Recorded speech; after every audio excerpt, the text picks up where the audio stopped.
ओडिशारू चोरी होइथिबा बस पश्चिमबंग उद्धार होइछि। गत शनिवार राति बालेश्वर स्टेशन छक पेट्रोल पंप निकटरू श्रीकुंज नामक एक घरोई बस हठात कुआड़े उभान हो जाइतिला। ए घटना बस मालिक संघ पक्षरु थाने एतला देवा सहित बस को खोजिबाकू उद्यम आरंभ होइतिला। किछि समय पर संपृक्त बसटी हळदीपदा रूपसा रास्ता रे द्रुत गति रे जाउथबा एवं रामपुर टोलगेट रे टिकस काटिथिबा नै मेसेज आस्तिला। पश्चिमबंग नारायणगढ़ थाना एवं खड़गपुर पुलिस सहित जोगाजोग पर गाड़ीटी को धरी पश्चिमबंग पुलिस एसहित बस चोर को पुलिस धरी। अभियुक्त जनक होउछि जगतसिंहपुर जिला तिर्तोल मुलिसिंह गाँव ज्ञान रंजन साहू।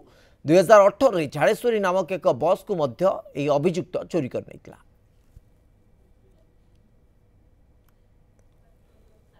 चार पांच दिन है छिड़ा बीएनकेपी सामना रे राति 11टा साढ़े 11 बजे स्टाफ थिले तापर से घर को पळेला परे लॉक लाक करके पळैथिले।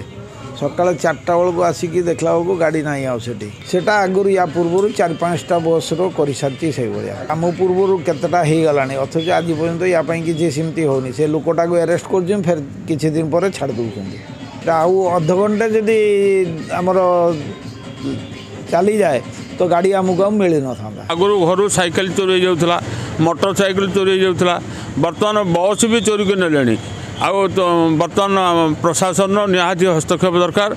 आम कौटे पार्किंग करूँ आम आइडियल गाड़ी गुड़ा कौटे रखू जोड़ा नाइट होल्ड गाड़ी सकाଳେ जीव से तो राति तो दुठे रखिले सकाଳେ जीव से रखा आम जगह ना। हाँ गोटे गाड़ी पड़ोची खाली गाड़ी नहीं पड़ेगा हेटू टोल गेट रू पास करगला।